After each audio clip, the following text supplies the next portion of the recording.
talking to you. Hi, hi. Oh, if they're not on stage, then that's fine. Yeah? What? Just keep. Everybody and Yeah. Guys, this is a 2-minute call. Just this one is on stage, then that's good. okay, so and leave it like that. Yeah, That's just good. these two. And get settled back into your seats. We will Okay, get is that started in 2 minutes. Is that good? Okay. Okay.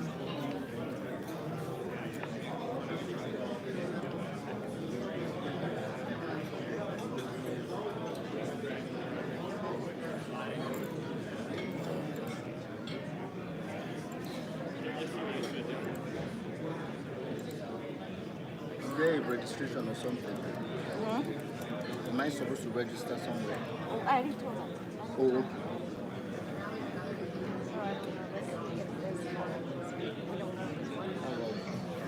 Well, is this stream? Okay, this is streaming. Yeah, with this is with YouTube, right? But I'm private. I'm leave it as private. Okay. Yeah. But it's okay. Nobody there. It's just private. We can filter later after. But it's good. The color is very good. I want to hear how this one works.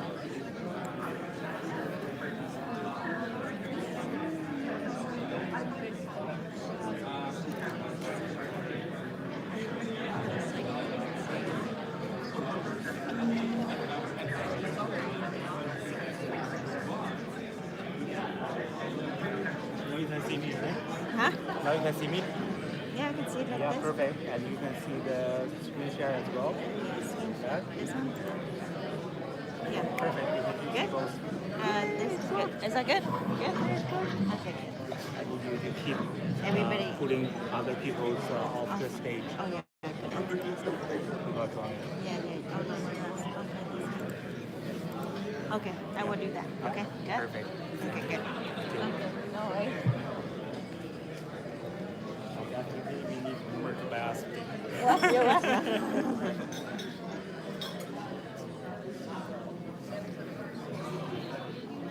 I think my iMeet here, they're signing up as a main. I don't want to get kicked out, so I don't want to use this. I was gonna. You have iMeet on? Check to see if it's okay. No, not on my phone. Not on your phone. I can't.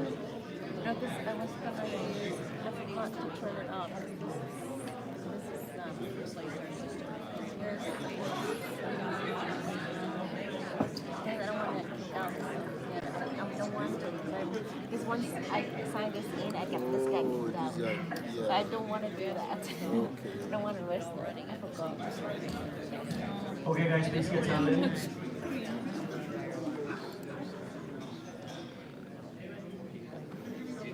So as you know, we are trying to get some good and better and amazing speakers. So, and the VP of programs asked me to invite Amanda Knight. Does everybody know Amanda Knight? So, Amanda Knight is a makeup artist. Has everybody seen Harry Potter? So Amanda Knight is a chief makeup artist for Harry Potter. But unfortunately, she couldn't speak. She could only like put paint on my face. So we decided to go with something better, and we invited Amanda Knight. Amanda Knight is passionate about creating great workplace cultures by helping leaders recognize that leadership is a privilege and not a right. That non-judgment is the new leadership capability essential for limiting bias and for encouraging inclusion. An early pioneer of emotional intelligence at work, Amanda has worked with hundreds of individuals, teams, and leaders across a broad range of industries over the last 20 years to help them transform the way they perform, collaborate, and engage every stakeholder.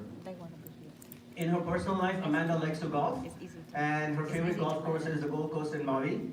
She loves drinking wine, only when she's not speaking. And her favorite movie is Pretty Woman. Yay! Okay, too many guys. Yeah. Please help me welcome Amanda Knight.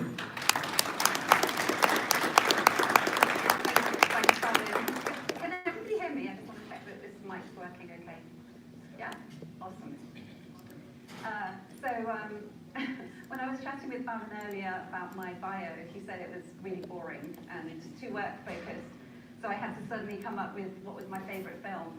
And actually I said it's Children of a Lesser God, and he said that's even more depressing. So I quickly went through my sort of early years of, and then came up with Pretty Woman.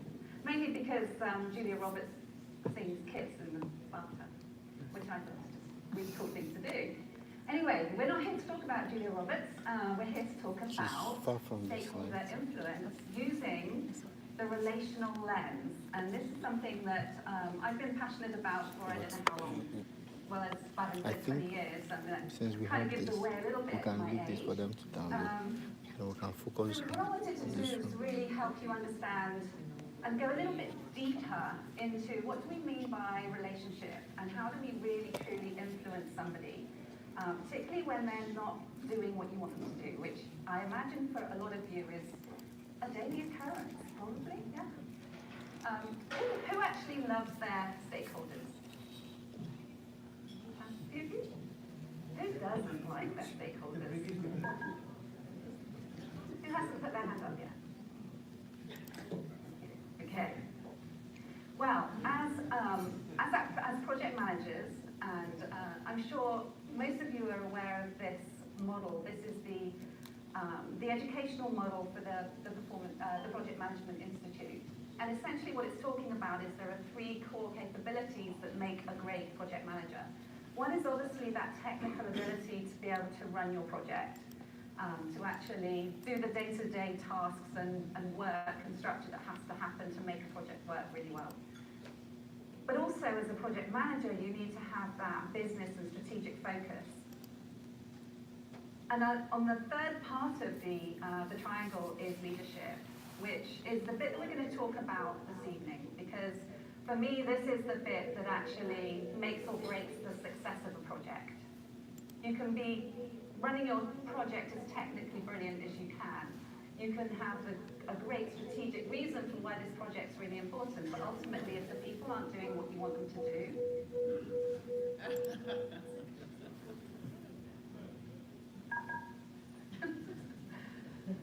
I wanted to walk around. Yes, obviously. But leadership is the thing. If you don't have the people doing what you need them to do, then the project isn't going to work. Whether it's a project or actually whether you're just working with your team in your organization. So we're going to be looking at leadership this evening, and as I say, specifically going to be looking at the relational lens. So what do we mean by leadership in terms of the relational lens? Well, the way that I think about it is we've often heard this saying about getting the hearts and minds, getting the buy-in of the hearts and minds. Leadership for me is the heart aspect. The mind aspect of project management is that strategic thinking. This is where you bring in your cognitive ability into your work. And then finally you have the doing, the day-to-day hands-on work that you need to do. So we're going to be following a little bit of a theme this evening, looking at these 3 things. We're going to be looking at what the role of the heart, the mind, and the hands are in leadership. So when we look at the PMI leadership competencies, essentially what they're looking at are these core qualities that you need to have as a leader. So we're looking at things like being able to coach effectively, being able to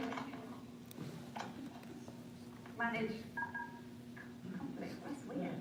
Is that me making that noise? Is it picking up something? Picking up that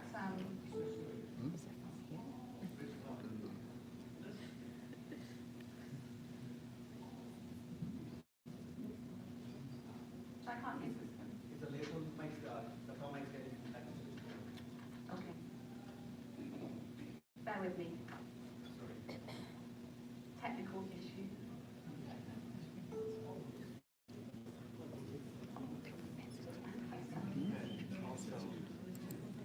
Oh, thank you. Okay, so now I need 2 hands. Okay. So, leadership competency. So we're looking at things like being able to coach effectively. So when that person isn't doing what you need them to do, to actually be able to coach them out of their negative behaviour. Conflict management, so maybe you've got an issue where you've got two stakeholders actually clashing and having different needs. How do you deal with that as the project manager? Emotional intelligence, we're going to talk a lot about emotional intelligence this evening. For me, actually, emotional intelligence actually sits underneath all of these. So there are technical abilities around emotional intelligence, but there's actually an underlying attitudinal aspect of emotional intelligence, which is what we're going to look at this evening. Obviously, being able to influence people, to get people to do what you want to do, is an overarching skill as well that you need to develop, and we're going to really look at what do we mean by influence this evening. And then we've got some other skills here like the interpersonal skills, listening, negotiation, problem solving, and team building.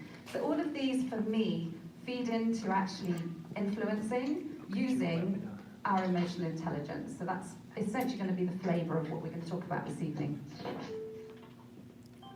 So what do we mean by emotional intelligence? Who here has come across emotional intelligence before? Quite a few of you, yeah. It's become more and more prevalent. As Bhavin said in my introduction, I've been fortunate enough to be an early pioneer of emotional intelligence. I came across it in 1998 when I was in the UK, and I've been working with it ever since. So for the last 20 years, really, it has been my passion. And what I really want to help leaders understand and develop is their emotional intelligence. So what do we mean by emotional intelligence? Well, essentially, it's made up of three things. It's how we think, it's getting to understand our mindset, our beliefs, our judgments, our views, our opinions, our values, those kinds of things.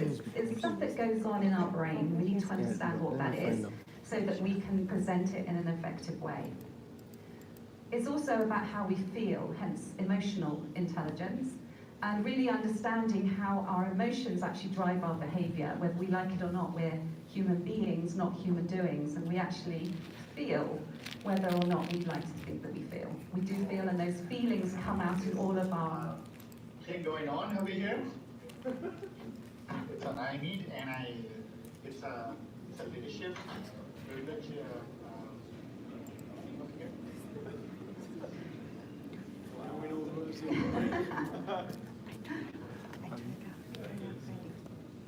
I think we're getting some comments from the online team.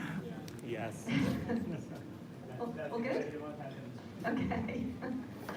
Okay, so we're talking about how we feel and our emotions. And for those of us that don't like to get into our emotions, unfortunately, to be an effective leader, you need to do that. So we're going to look at a graceful way that you can do that this evening.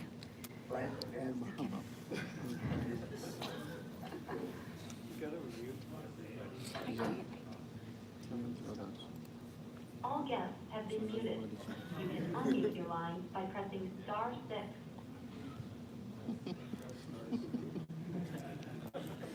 You're good? Okay. You're good. Good. Okay, thanks. Sorry about that, guys.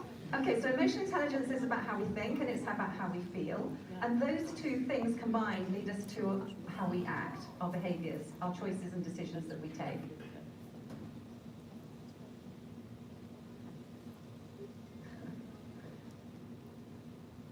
Okay, right, sorry. So when we're talking about emotional intelligence, it's not just about understanding our thoughts and our feelings. It's actually how those two interact.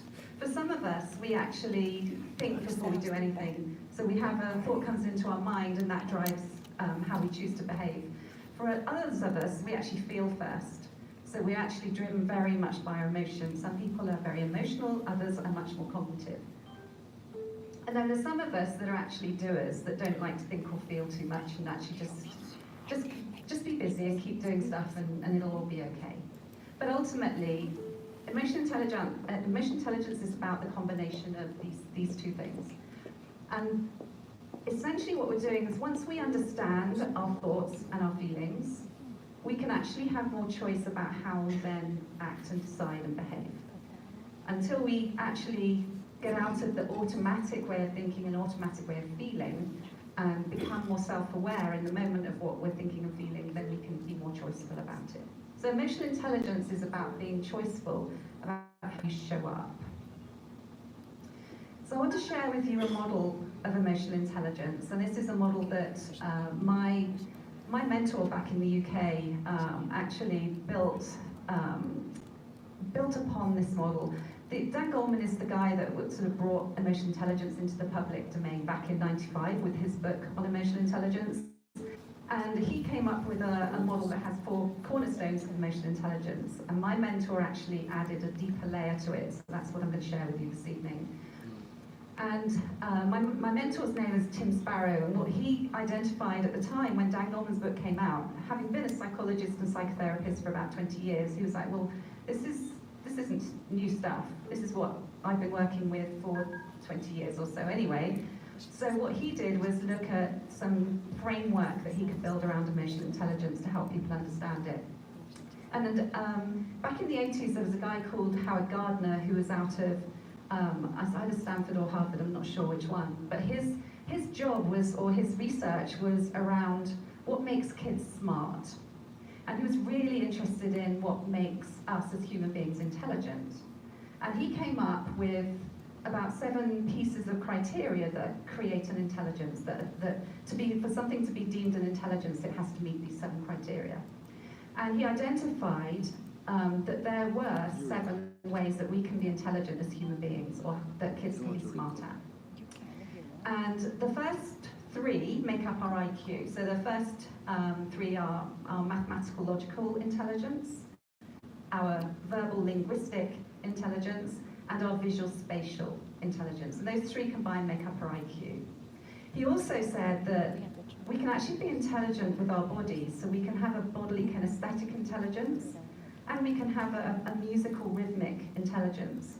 So those of you that have got kids that are fantastic at dancing, for example, they're using their bodily kinesthetic intelligence and their musical rhythmic intelligence. But he also identified these 2. We have another 2 intelligences. One is called our intrapersonal intelligence, which is actually the ability to know ourselves, and our interpersonal intelligence, which is being able to get on with other people in a healthy way. So what Tim did was actually see that really that intrapersonal and interpersonal intelligence is a combination of, is what makes up our EQ, essentially. So what does emotional intelligence look like then? Ultimately, the outcome of emotional intelligence is 2 things. Under our intrapersonal intelligence, it's about how well we manage ourselves. Under our interpersonal intelligence, it's how we manage our relationships. And we're going to come back to this in a second. I just want to share with you the rest of the model. So to actually be able to manage ourselves effectively, we have to know ourselves, we have to be self-aware, we have to understand those thoughts and feelings that are going on that drive our decisions and our actions. And actually, to really, truly build healthy relationships with others, we've got to build our other awareness, which is about getting to pick up on what's going on for them. What's going on in terms of their thinking and feeling that is causing them to behave in a certain way, and how can I support them to actually show up in a way that is emotionally intelligent and therefore more effective. So what Tim did was he actually, having been a psychologist and psychotherapist, he actually added an additional layer to this, which is the choiceful action and focused attention, those 4 pieces, from managing self and relationships to self and other awareness. That's the core Dan Goleman model. What Tim did was add the bit at the top and this bit here, which is, I'll come back to these arrows. This bit. Essentially, the attitudinal piece that needs to sit underneath our ability to be self-managing and manage our relationships. Ultimately, to be self-managing and to be aware of what's going on for ourselves, we actually have to have a self-regard. We have to care enough about ourselves, to be interested enough to want to go inside and find out what's going on, to then be self-managing. The same goes for us in terms of being able to manage relationships with others. It's not enough just to pick up what's going on for somebody else. We actually have to care about them. We have to want to know what's really going on with them and believe that they have a right to think and feel and act in the way they do, even though we may not agree with what that is. But what we can do is help them coach through to be more effective. But ultimately, we have to have this balance between a self-regard, a healthy self-regard, and a healthy regard for others. And this is the piece for me, and all of the studies that I've done around leadership that is missing, is that true understanding of what we mean by regard for others.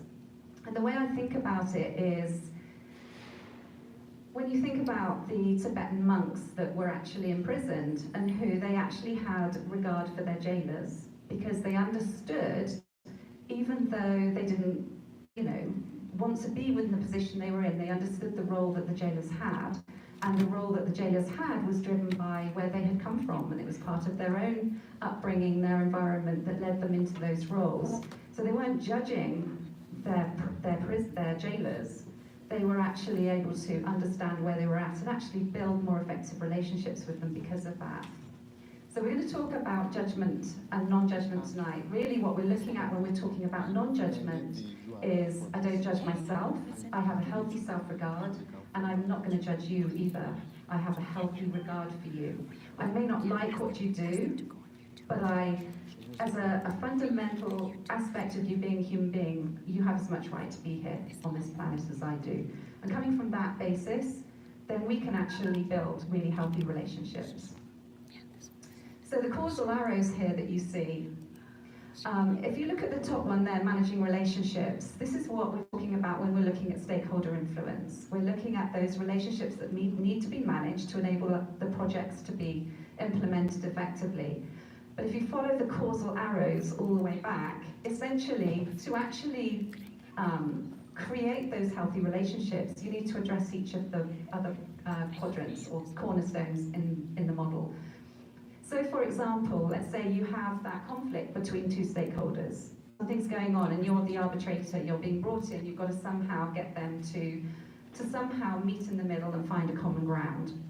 So that's the relationship issue. Actually what you need to do is to understand or help them understand what is it that they are each bringing to that conflict. So how are they managing themselves in that conflict? Are they actually showing up pretty well even though they can't agree? Or are they actually showing some kind of resentment or anger or some kind of real confrontation going on, in which case they're not actually managing themselves pretty effectively? So underneath that, how can you help them become aware of what's going on within themselves so that they can be more effective in the way that they're handling that conflict? And for you as the arbitrator or the coach in the middle, to able to help them identify what their real issue is on both sides so that they can then seek to understand each other. So we need to work with all of these aspects. And this is where emotional intelligence comes in. It's not enough just to get people to say, we put them in a room and say, sort it out. Actually, for it to be a sustainable change, you have to address the underlying issues that are going on and help the two parties basically become more emotionally intelligent about what's going on. So, in terms of your stakeholders, so this is just a very generic look at who your stakeholders might be when you're running a project. So we've got everybody from the actual customer of the project, so who you're running the project for, through to your executive sponsor, so the person who's actually putting the money up for it, who wants this to happen because it's going to help the organization, through to the end users, the project testers. There's all sorts of different people that are involved in any of your projects. So what I'd like you to do is have a tabletop conversation. So just have a conversation at your tables and have an exploration of a current project that you're working on right now, and think about your stakeholder groups and which ones are you finding the most challenging right now, or the most challenging to influence. So just have a chat for a couple of minutes about who the most challenging stakeholder you have right now. Go there and mute it. We are not with this one.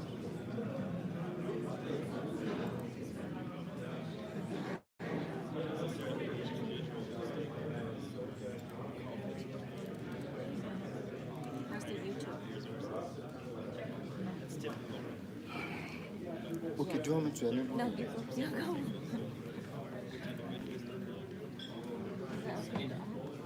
Mind you, I don't know. Sorry, I'm not interrupting.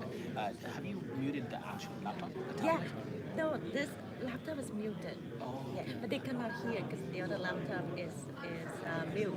Because whatever speakers say, they can. But most people they go online now. They do the live stream So now. I thought the echo is because one of the laptops is not muted. Well, their stuff. Okay, sounds good.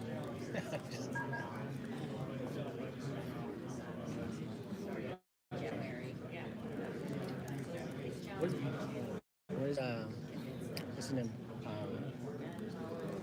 Frank?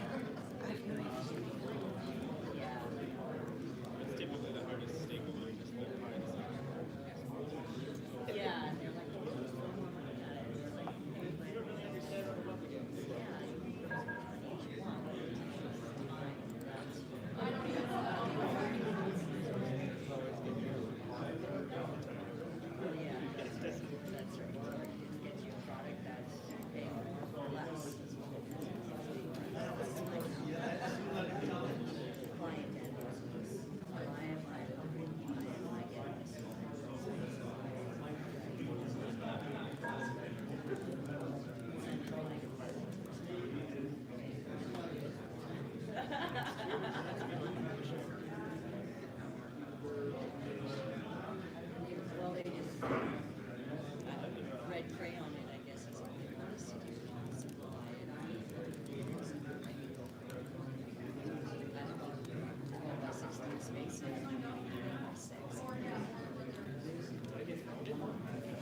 Do you have?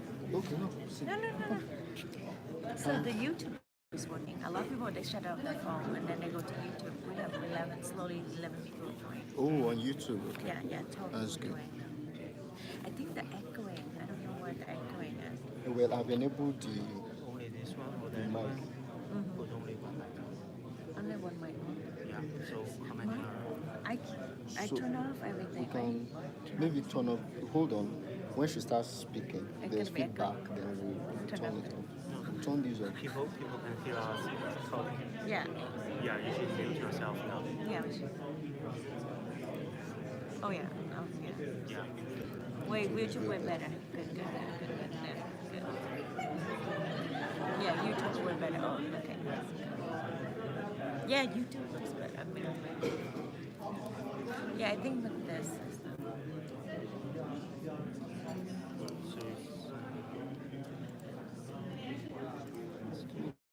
What we can do, we can move a little bit toward the PowerPoint, then they can see. Oh, these? Yeah. Turn. The echoing. Everything is muted on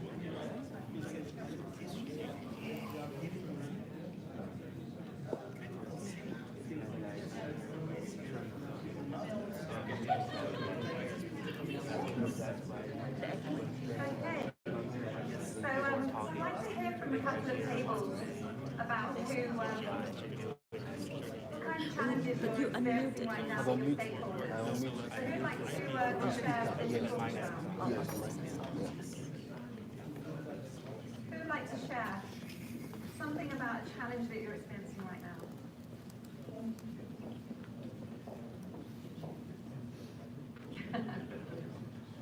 Okay, we were just chatting and talking about who is the most challenging stakeholder usually. So based on my background, I come from oil and gas industry, I would say. The most challenging stakeholder was the sponsor himself, because when the stakeholder is having more authority, more power, he is the more challenging, especially for the deadlines, budget, and schedule. So yeah, I would say the sponsor is the most challenging, and sometimes it's the client. Client also stakeholder. It depends on the project and the organization. But yeah, the more power you have, the more challenging stakeholder you are. Great, thank you. Who else would like to share? Craig. Just because I know you. Tough. We had two. I One think was this is better now. This should be okay. a stakeholder that wants to go it alone, that just Should be goes okay. off and they become the de facto project manager now because it's they're off doing their own thing, and then they'll periodically communicate back with the project manager to give them an update on all the things that they're doing. But it's like, no, that's actually my role. And the second one is the having to be a project manager stalker, where you just have no, you can't find your sponsor, and you have, or can't find that stakeholder, and you have to stalk them via Skype or however in the hallways to actually be able to find them. So very frustrating. Somebody's trying to participate. So what we're hearing then is challenges can be about power, Somebody where wanted to power participate. perhaps has gone to somebody's head. Somebody wanted to participate. They've got the power to say yes or no, or to give you the dollars. And also we've got the people that suddenly disappear, and you have to stalk them, okay? And then the people that go off and do things on their own. So, I mean, obviously you can see there are some real challenges there that you're going to have to deal with. So how can you use your emotional intelligence then to actually address those different stakeholder challenges?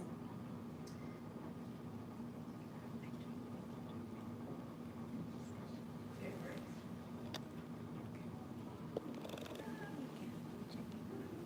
Okay, you can do it manually.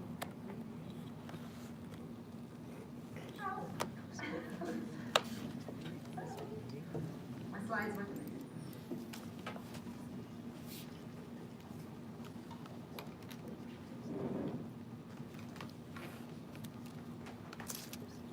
Yay. Thank you. Okay. So, the challenge is when we're having to deal with these different stakeholders is that we can go into a bit of a blame mentality. So we can actually start to feel a bit judgmental about them because they're challenging and we don't know how to address it. So you could turn out to be the persecutor. That person who actually is feeling very critical about this stakeholder because they've disappeared on you and you can't find them and you're starting to get really frustrated and angry about it. Or maybe you're the person that actually needs to go and cozy up to that executive sponsor and actually get them to do what you want them to do. But the way that you do that is to run around and do everything for them and fix everything for them. And that's rescuing.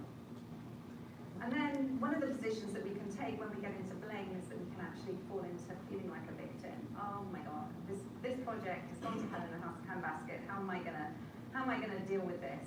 And we can get forlorn. So emotionally, we can get sort of frustrated. It can lead into a bit of despondency around it. So this is how blame shows up. The persecutor persecutes the victim. Then there always has to be a victim for there to be blame. So there's somebody that's having something done to them. So maybe it's you as the project manager who's feeling victim to it. And there's going to be a persecutor, the person that's doing something wrong, and then there's going to be the rescuer who jumps in and tries to fix everything, usually supporting the victim into feeling like a victim. So, what we want to do from an emotional intelligence standpoint to move out of blame, it's fine to go into blame, it's human nature, but what we don't want to do is stay there. How do we move out of the blame triangle into an ownership perspective, whether that's for ourselves or whether we're trying to get a stakeholder to step into ownership, particularly that one that's disappeared. So to actually own something, three things need to happen. One is the person who is in this blame mentality and you want them to move into ownership, they need to understand why. So you need to really help them get clear about what the issue is, get clear about, for you, about what their beef is. What is it that they're really frustrated and feeling a victim about? Or being the persecutor, what is it that they're frustrated about? So clarity is the number one thing, really important. Then ultimately you've got to start creating an environment where people can start communicating together. Because once you've helped people get underneath what's going on, then there needs to be some communication either between the stakeholders or between yourself and the stakeholder, whichever is appropriate. And then finally, there needs to be a commitment between the parties involved to actually move forward, having understood each other's mindset and position. So what do we each need to move forward, and let's commit to that.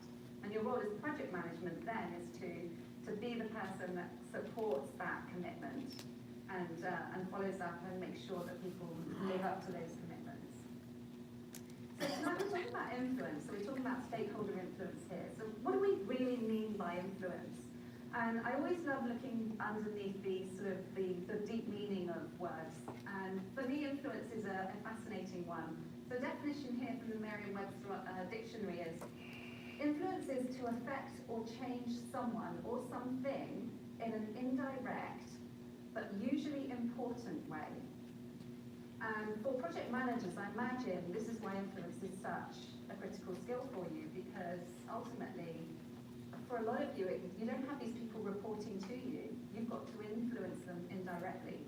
So you don't have the power to performance manage them into what you want them to do. You've got to do it through a different way.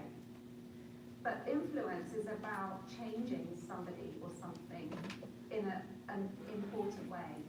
So influence only happens when that change has happened. So we're going to look at that a little bit in a little while.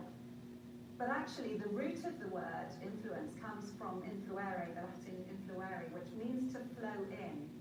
And so for me, when we start to think about influence, we're starting to see that it's not about me doing something to someone to influence them. It's actually, how do I get into the flow with this person and help them move forward in a way that is going to be effective for the project or whatever it is that is the challenge. So this is the cool thing I want to share with you tonight. And we're going to be spending the rest of the presentations exploring this, and I'll get you to do another tabletop conversation about this. I want to share with you this model, which is a psychotherapeutic model, but it's a really simple and easy one to understand. And the idea is that as an individual human being, we each have 3 core ego states. And an ego state is what I call a relational pattern. So it's a way of thinking and feeling that causes us to behave in a certain way. So the first ego state that we have is our parent ego state. And our parent ego state essentially is made up of our thoughts, our beliefs, our judgments, and our opinions. So it's very much that mind piece. And this is the part that often, when we're trying to influence, that we communicate from. We're actually saying, this is what needs to happen. You may use the word should. Should is a word that's used in this parent ego state quite a lot. Should, need to, ought to. All of these things need to, should, must happen. This is coming from your parent ego state. And you'll see in a minute why that isn't the most effective position to come from. We also have our child ego state. And our child ego state is a place where our emotions live and how our emotions actually come up and actually show up through our decisions and our behaviors. And for a lot of us, it's also where we can have fun and can be inspired, and a lot of our creativity comes from our child ego state. And then finally we have our adult ego state. And this essentially is how we work through the here and now.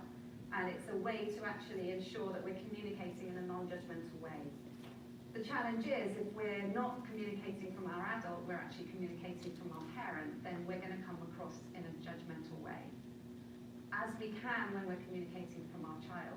So have a think about somebody in your project right now, or maybe a co-worker, somebody that, maybe even in your family, you might see somebody here, who always comes across very parental. So they're always communicating from that place of they know best, and they really, are the one that wants to guide and fix. They're actually likely to be sometimes a persecutor, sometimes quite critical, or sometimes the rescuer who jumps in and tries to fix everything. Or maybe you have people that tend to show up through their child ego state quite a lot.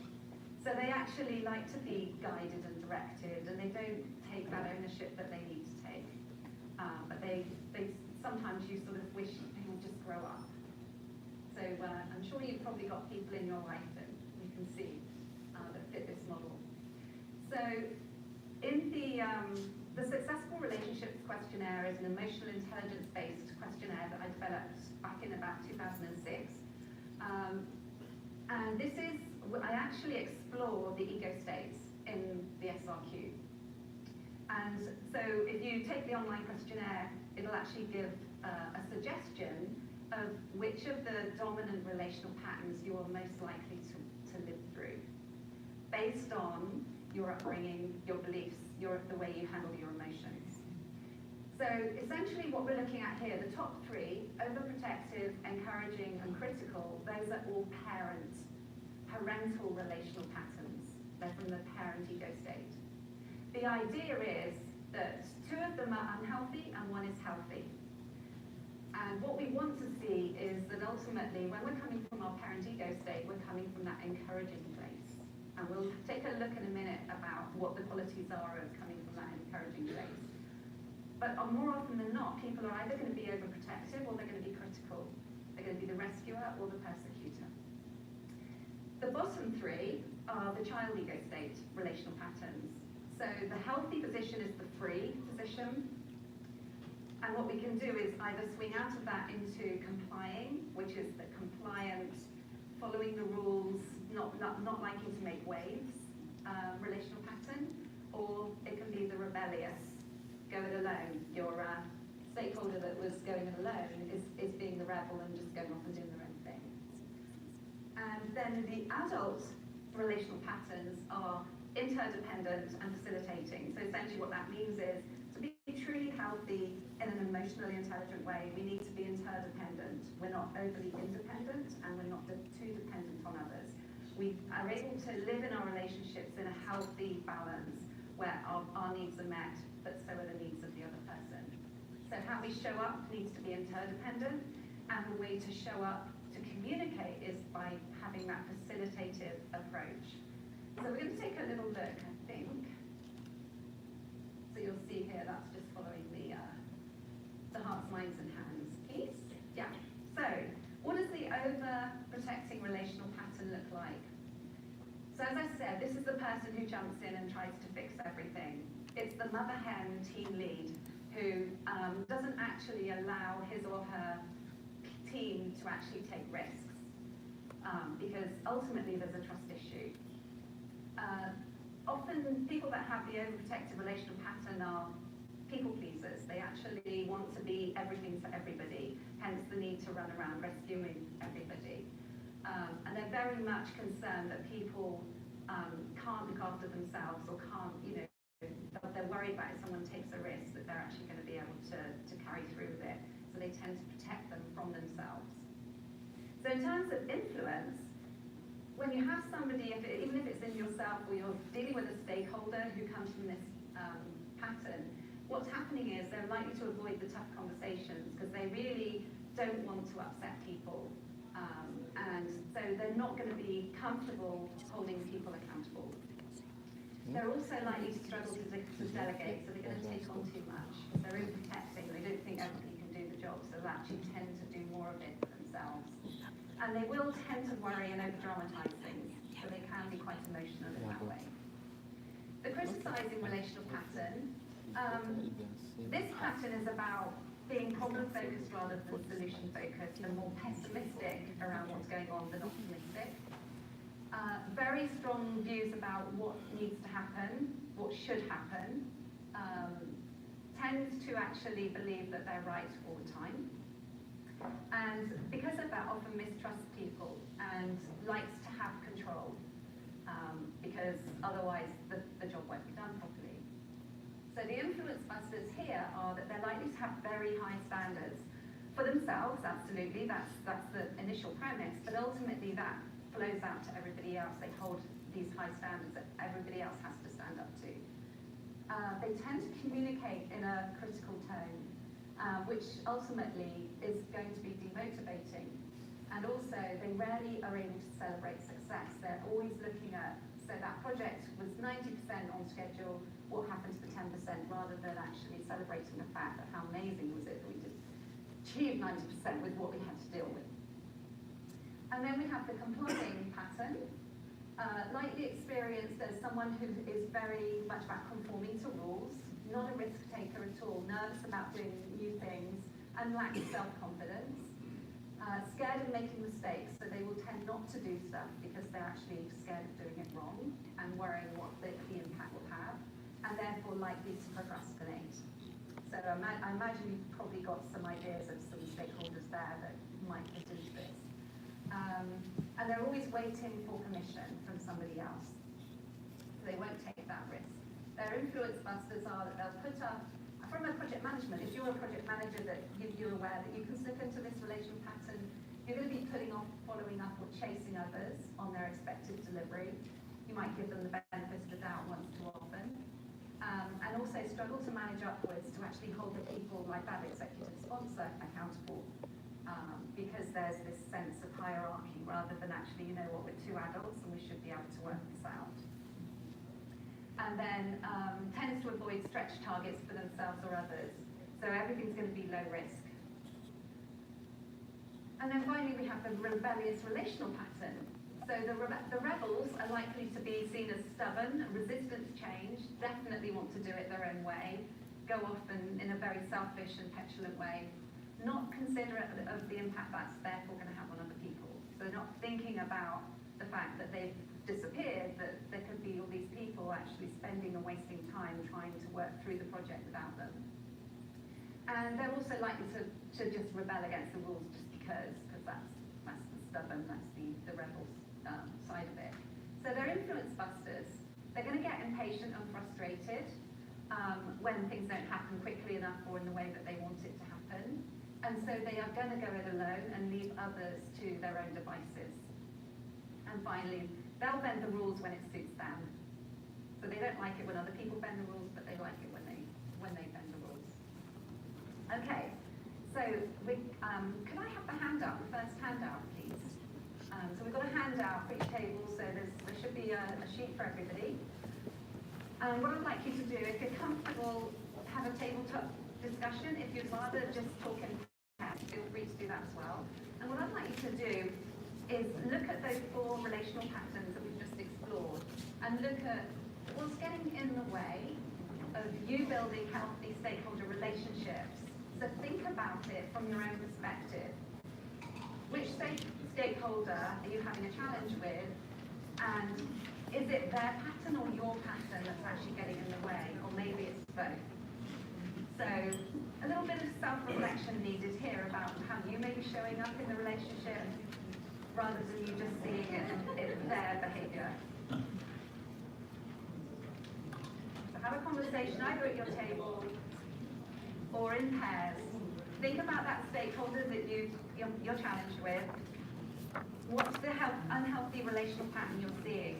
And is it in you or is it in them? Or is it a combination?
Yeah, that's right.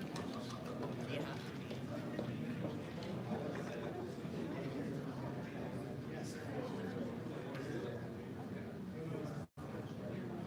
This one lady, a few ladies actually that are really overprotective.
Checking this to trying to see if the sound quality is okay.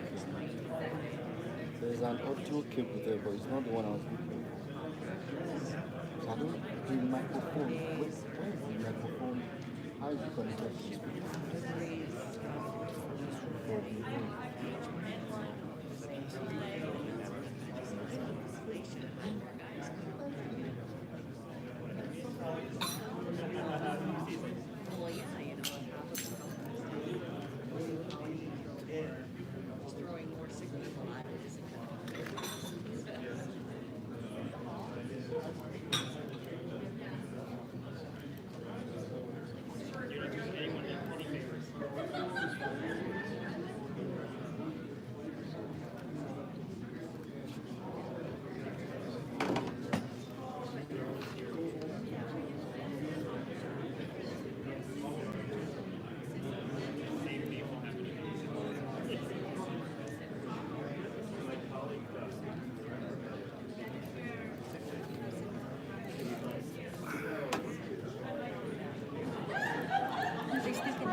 The hearing's not bad if you listen. It's pretty good. It's quite clear. Yeah, I think You can still hear it? yes, I can hear it. Then what's the problem? Yeah. So I Okay, everybody, if you could come back to me, that'd be great. So hopefully that's just given you a little bit of a lens through which to think about your stakeholder challenge right now, and get some self-awareness about what may be going on with you, but also some idea about the other awareness when you think back to that emotional intelligence model. So one of the things I wanted to share with you is, so how do we need to show up? We don't want to be critical, we don't want to be complying, we don't want to be rebellious, and we don't want to be overprotective. So how do we need to be? So actually I'm going to take you back just very briefly. Just to this diagram here. So you see that what we see right now is that the ideal shape that you want to have in the questionnaire is the grey star. So you want to be kind of in that ballpark where most of the time you're showing up in a way that is encouraging of others and of yourself, free from limiting beliefs and being able to be open to creativity and inspiration. And you want to be interdependent and facilitating in the way that you interact with others. So you'll see this person here, this is a live graphic here. This person tends to show up in quite a rebellious way. So what this means is they are that go-it-alone person. They're going to go off and do things their own way. They're not going to be thinking about the impact that they can have on you. So what we want to do as project managers is we want to really stretch into that encouraging relational pattern and the free relational pattern. Do those two things really well so that the way you're showing up is encouraging and free. You're actually naturally going to develop the interdependence and the facilitating style. So let's have a look at what we mean by encouraging and free. I should have put the star in. Okay. So encouraging is about being understanding, essentially really understanding where this person's coming from, wanting to seek to understand. So because you understand that actually without understanding what this person is going through or what they're needing, I'm not going to actually be able to effectively influence them or create a situation where their needs are met and that they're able to be able to move forward. So you've got to be really great at listening.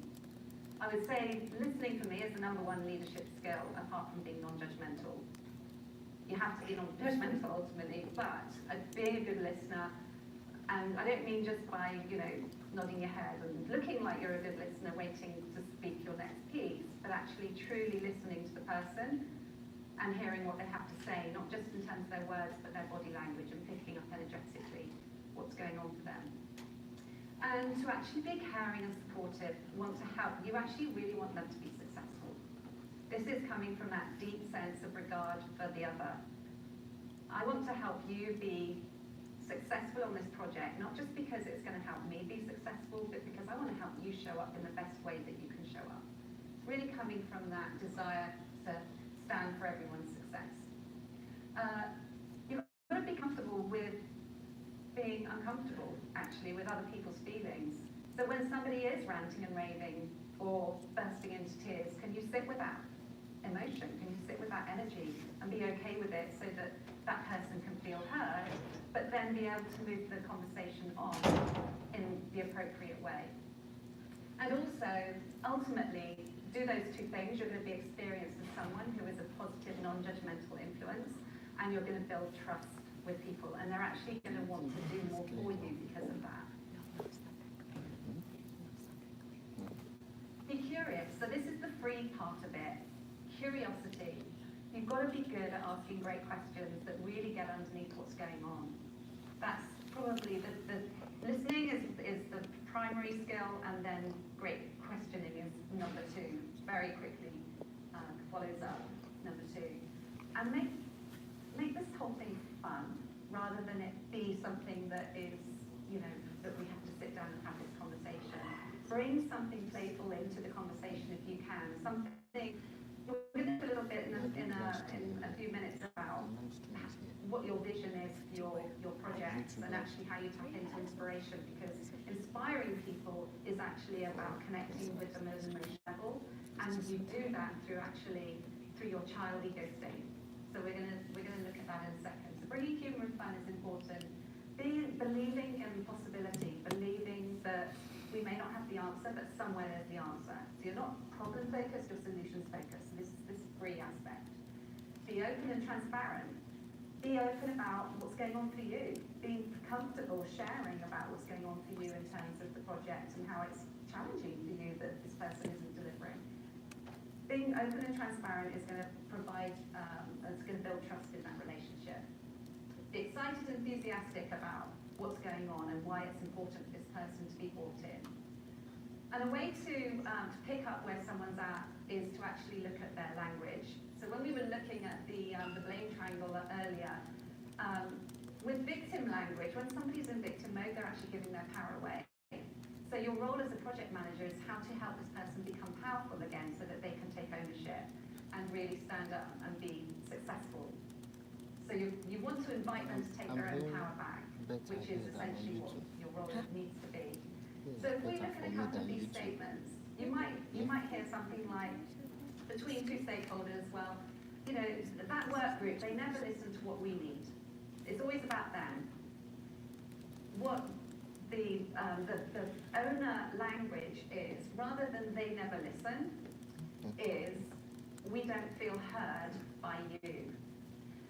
By making a statement, it's an ownership stance in your language that actually says, this is the impact it's having on me. I'm not judging you, I'm just saying that I don't feel heard right now. And actually inviting the other person to then come into the conversation and say, okay, so I'm sorry about that, so what do you need to feel heard? And then you start to get a two-way conversation going. Another one, the one at the bottom there, they dropped the ball. That's stakeholder group, because they didn't do their piece, we can't do our piece. So getting the other stakeholders to say, well, okay, if you were aware that that was going to happen, that the other group was going to drop their ball, what did you do to help them, to support them, to help them be successful? Did you go in and check in with them? Or did you just wait for them to fail so that it could let you off the hook? So how did we contribute to the problem of the other stakeholder dropping the ball? So, because it's a relationship, there's two things going on. So we've got here, stand for everyone's success. And this is something for me that I came across a few years ago when Craig and I actually worked at Finning together. And it was one of the 7 crucial attributes of leadership that we were working with at the time. And for me, this is what it's about. If we don't stand for everyone's success, then the project somewhere is going to fail. And it's not just everyone else's success, it's also your own. So there's a real balance here in that interdependence of being and doing what you can to help everybody be successful, but also make sure that you're getting what you need as the project manager as well. So being interdependent is about respecting and honouring the needs and wants of others, and valuing what they bring to joint goals, but it's also about valuing your own needs. This has to be a 50-50. There can't be, as soon as you get an imbalance in those two things, one way or the other, then there's an imbalance in the relationship and it's going to become unhealthy. And to be facilitative is to enable others to see their potential. So this is about stepping into that coaching mode and getting them to see what is possible, but also helping them get that clarity. You remember when we talked about the ownership triangle, when you want to move out of blame, how can you help everybody get clarity about what everybody needs and wants? And that comes through that objective questioning. And also being able to stay detached when people are getting emotional in whatever way that may be showing up. So why should I follow you? This could be a question that somebody poses in their mind when they're working for you as a project manager. Let's pull this up. So, do you show up as a project manager in your own leadership as somebody who is really clear about where you want to go with your vision? Do you really help people understand what it is that is the big picture of where you're heading towards? Is everybody clear? Every person involved in your project, do they know what your vision is? Let's come down to the three. So from the child perspective, do you exude excitement? Do you get people really getting excited about the project? Do they get passionate? Are they as passionate about the project as you? Are you passionate about the project?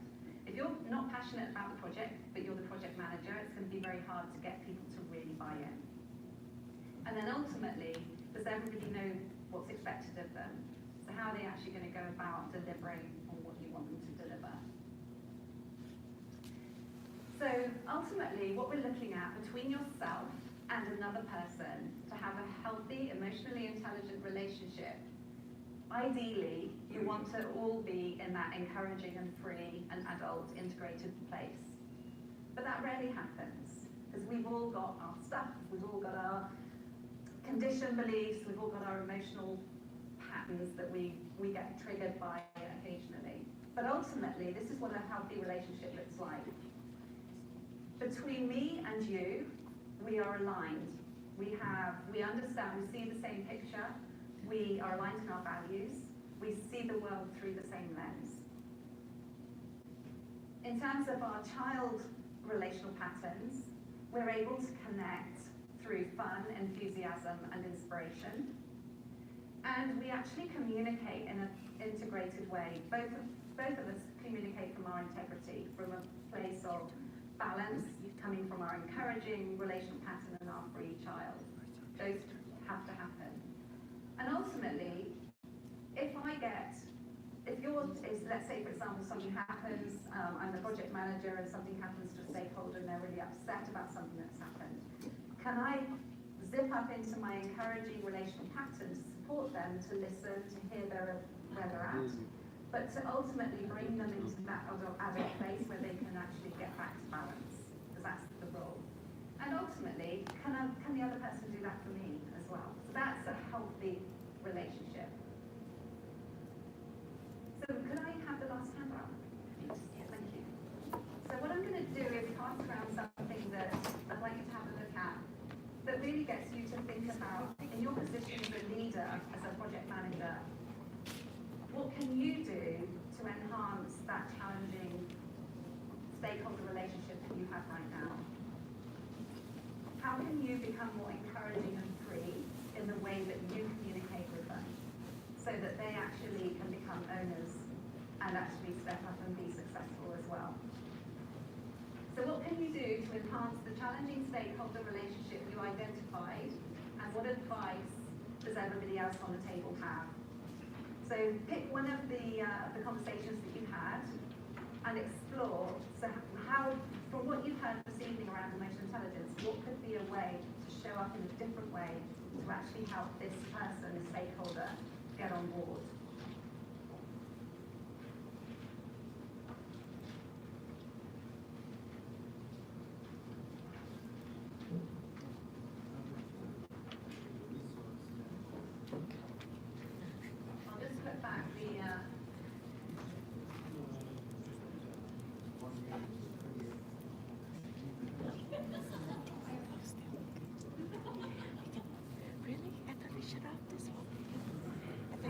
screen there, the encouraging and free as well, so you can take a look at that.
again from a couple of tables. What is it, something you're going to do a little bit differently with a stakeholder? If you'd like to share. There's a great conversation going on here. Who would like to share?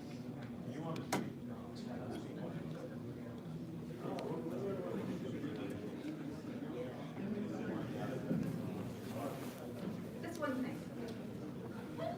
Maybe you're doing it and it's reaffirmed that actually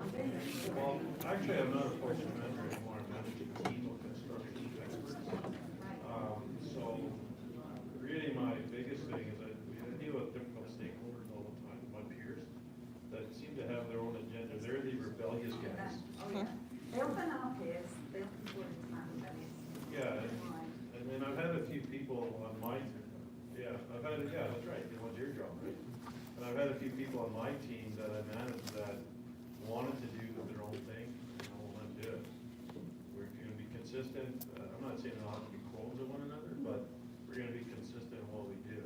We work for a, a couple $1 billion organization at Everett, so we're not just gonna go off and do our own thing, so, it's been hard last few years trying to bridge these people, but I've done it, but a few people have had to let go. Yeah. Because they wouldn't, I'm not saying conform, but they still want to do it through rebellion. Yes. So, Yeah. so I think for me, it's giving a clear vision of what the expectations are and your accountabilities. It's that clarity again. So when they do manage projects, they're fairly consistent in their practices, and that's the biggest thing to get across. So, yeah, if anything, I just make my vision more clear. Yeah. So they understand these are the expectations. You're held accountable. Awesome, thank you. And I think, essentially what you're saying, like, it's interesting you're saying about that you had to let go of a few, that ultimately wanted to stay in that rebellious space. Because ultimately the idea is that we're all grown-ups at work, right? We're all 16 or above. And if you want to stay in child, even though I'm doing everything to coach you and to stand for your success, if you're not going to help yourself, ultimately, then maybe you need to be somewhere else. And that's okay as well. So, it's not about putting up with, it's actually about having the tougher conversations, but coming from a non-judgmental place that this is your choice. If you choose not to do this, it's okay. Well, But maybe there isn't a place for you. Yeah, one of the hardest ones I had last year was I actually had to fire one of the smartest guys I ever known because he wanted my job, but I said, to get my job, you do your job. Right. The other guy would say, listen, he wasn't at that level. Yeah. So it wasn't worth it. Yeah. Right. Thank you. Just one more quick. Anything on this table? Something you would do differently? Or For me, I think it's just what struck me was about getting comfortable with silence. Sometimes I'm resisting jumping in because I tend to want to solve it and not just give people a chance to walk through their thoughts and struggle a bit and then still come out, whether successful or not, and then be the influence to say, okay, you're not doing it this way. So I guess it's just like stepping back a bit and then just seeing how they go and do what needs to be done.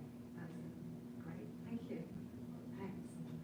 Okay, so I've come to the end of the presentation this evening. I do have a free prize draw.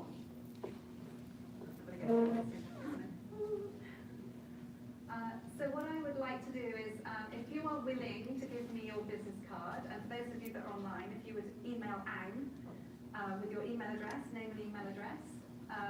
This is the prize. It's actually one person will get a free half-day facilitated session for up to 12 people, so it could be your whole project team. And each person will actually get to do their SRQ questionnaire as well as part of that. And I'm going to be supported and partnered with Craig. With Craig.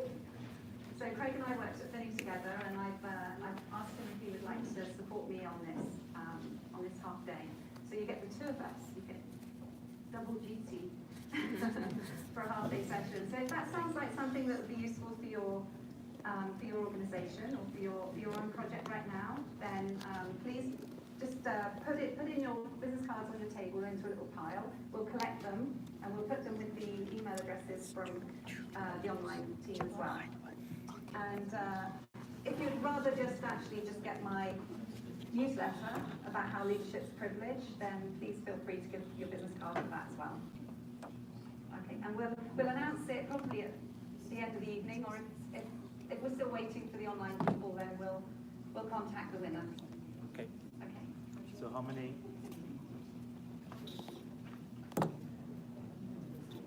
Sorry?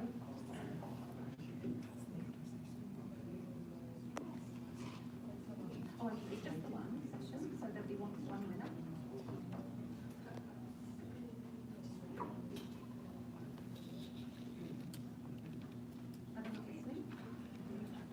let's just do the one for the people that are present in the room Okay. for now. Okay. All right.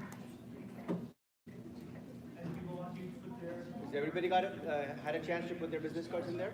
Business cards, please. It's a great offer. It's free. And we also have some chapter games, some holiday games, and some water bottles to give away to that as well.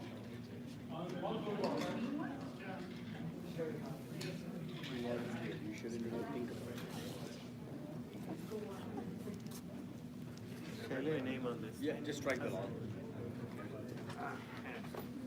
Here's my. Time's running out. Make it quick, Shay. Okay.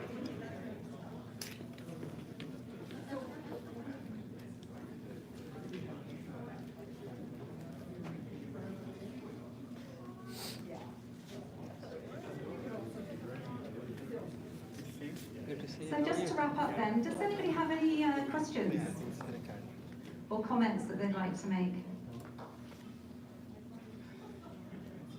Any questions? Obviously, feel free to come up and chat with me after if you do have anything you want to discuss. But I'd just like to thank you for your participation this evening. It's been great watching all the tables actually having conversations. So thanks very much.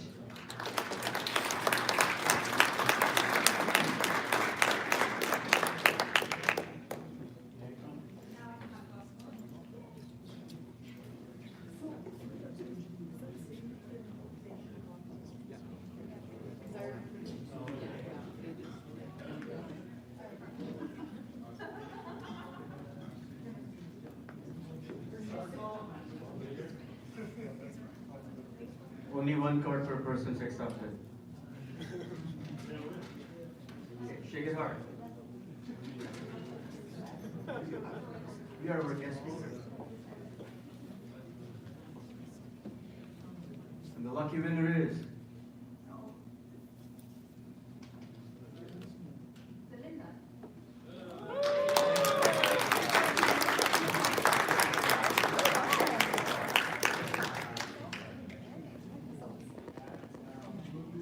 So we'll continue with our door prizes, and maybe Amanda can still help pick the winners for our door prizes.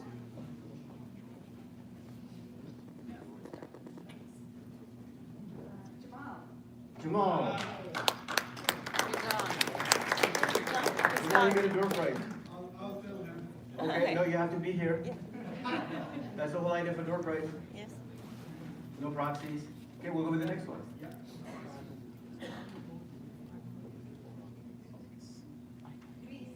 Luis.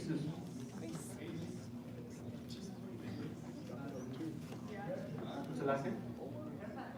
Yeah, that's you. Come on up.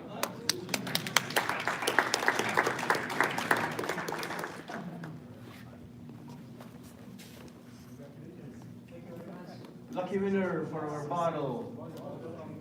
So the bar's still open? Some on the road? Yay.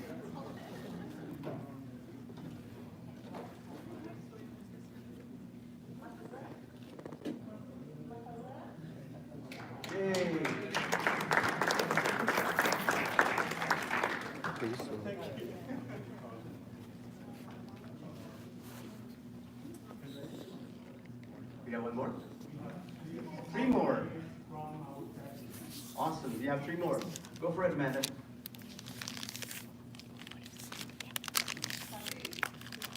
Sabu. Hey.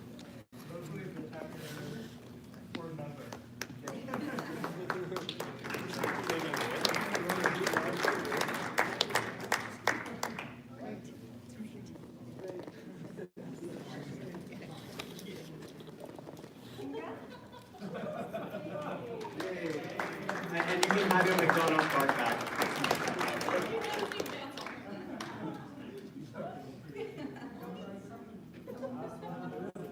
That's a free coffee right there.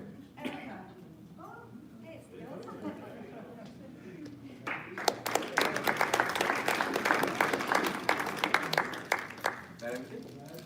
Awesome.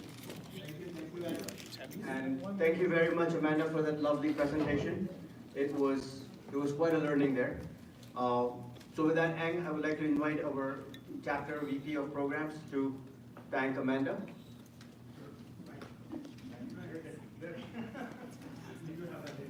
That's a little gift for Amanda. Thank you for taking the time to speak with us.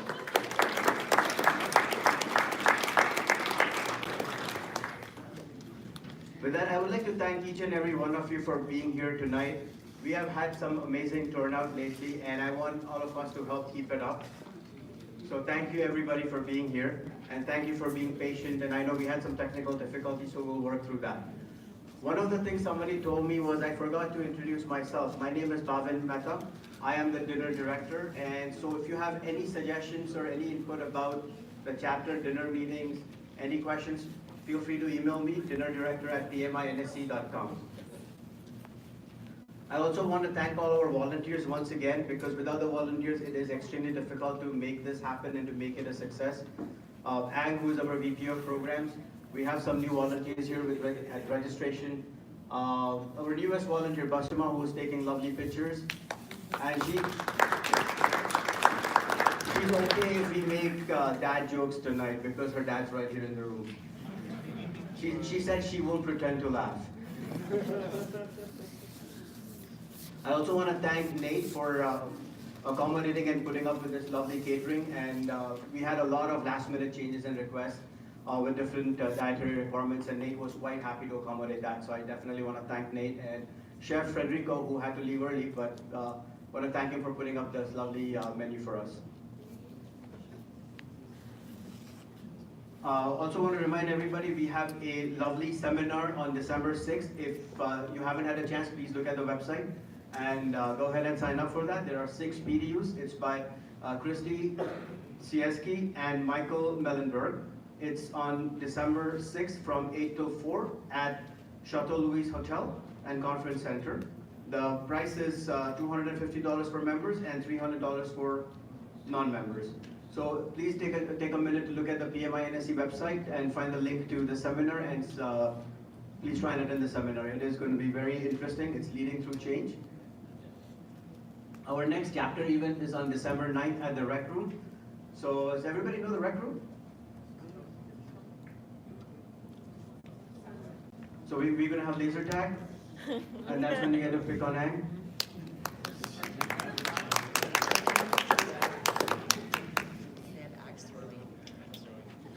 Also, our next chapter dinner event is in January.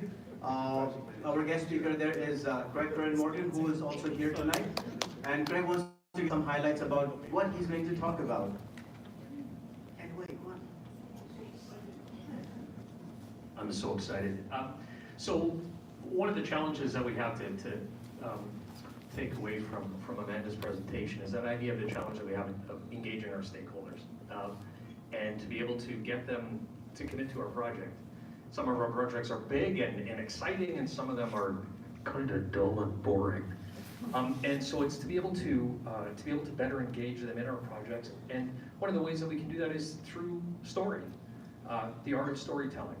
And so every one of your projects has a story to tell. And what is that story?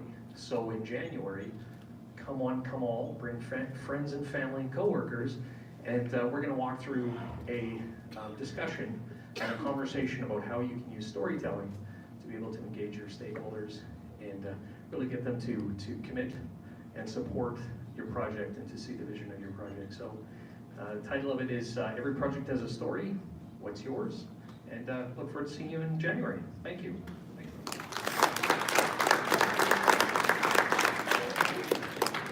Thanks, Craig. We definitely want to hear from you in January in large numbers. Throughout the year, one of the things that also helps us make these events successful is all our sponsors. I do want to recognize all our sponsors in 2018. CGI, Nate, has been one of our biggest sponsors. IIL, Performance Excellence, City of Edmonton, Inexertus, Tidal Shift, K-Pick Systems, McEwen University. These have been our bigger sponsors, and I would definitely want to recognize and thank all of our sponsors. If the representatives are in the room, thank you very much.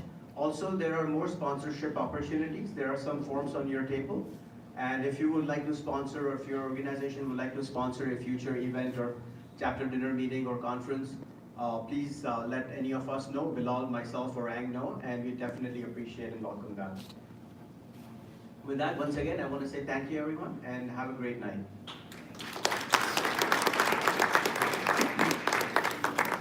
Yeah, just want to say, guys, just want to say that thank you to our sponsors that make it possible for us to bring down the price to our tickets. So if you have a lead to a sponsor opportunity, please talk to us. Thank you and have a good night.